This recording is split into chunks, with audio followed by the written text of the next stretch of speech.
Assalamualaikum warahmatullahi wabarakatuh. Nama saya Muhammad Rizal Akhbari, NIM T400180134 kelas E, akan menjelaskan tentang generator magnet permanen dan tidak permanen untuk UAS praktikum teknik tenaga listrik lanjut. Untuk generator magnet permanen, yang pertama, prinsip kerja generator magnet permanen. Prinsip kerja generator dinamo DC sama dengan generator AC. Namun pada generator DC, arah arus induksinya tidak berubah. Hal ini disebabkan cincin yang digunakan pada generator DC berupa cincin belah atau komutator. Pembangkitan tegangan induksi oleh sebuah generator diperoleh melalui dua cara. Yang pertama, dengan menggunakan cincin seret menghasilkan tegangan induksi bolak-balik, dan yang kedua adalah dengan menggunakan komutator menghasilkan tegangan DC. Untuk proses pembangkitan tegangan induksi tersebut dapat dilihat pada gambar berikut ini. Jika rotor berputar dalam pengaruh medan magnet, maka akan terjadi perpotongan medan magnet oleh lilitan kawat pada rotor. Hal ini akan menimbulkan tegangan induksi. Tegangan induksi terbesar terjadi saat rotor menepati posisi seperti gambar A dan C. Pada posisi ini terjadi perpotongan medan magnet secara maksimum oleh penghantar, sedangkan posisi jangkar pada gambar B akan menghasilkan tegangan induksi 0. Hal ini karena tidak adanya perpotongan medan magnet dengan penghantar pada jangkar atau rotor.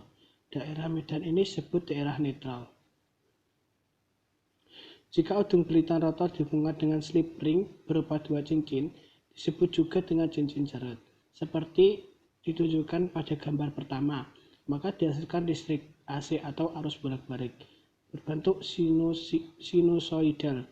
Bila ujung belitan rotor dihubungkan dengan komutator satu cincin gambar 2 dengan dua belahan, maka dihasilkan listrik DC dengan dua gelombang positif.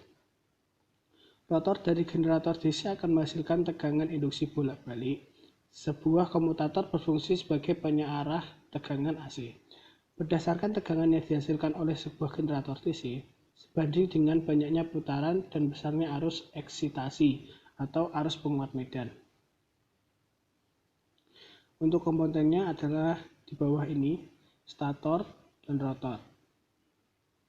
Dan untuk komponen penyusun generator DC adalah yang pertama, piringan tutup.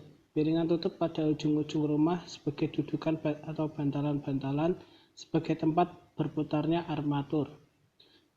Bantalan yang terpasang pada plat penutup untuk menahan beban torsi dan sabuk penggerak.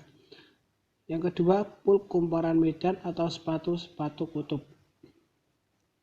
Pul kumparan medan yang biasa disebut sepatu kutub dikonstruksi dari besi tuang pada bagian dalam dibentuk cekung untuk menyesuaikan bentuk kontur bulat dari armatur dan mengurangi hambatan magnetik dari jarak udara. Yang ketiga, kumparan medan. Kumparan medan digulung dengan kawat yang berukuran kecil dengan tahanan relatif besar. Yang keempat, armatur atau angker. Armatur atau angker dinamo dikonstruksi dari plat-plat yang disusun berlapis-lapis, yang disatukan dalam satu poros dan mempunyai alur-alur sebagai tempat kumparan. Yang kelima, komutator. Komutator terdiri dari segmen-segmen dari tembaga, dibentuk irisan memanjang searah dengan poros. Masing-masing diisolasikan satu dengan yang lain dengan poros diisolasikan oleh mika atau penolis resin. Yang keenam adalah kipas pendingin. Kipas pendingin terletak di bagian depan dan menyatu dengan puli penggerak mengalirkan udara pendingin ke dalam generator. Untuk generator magnet non-permanen, prinsip kerja generator AC ini, jika sebatang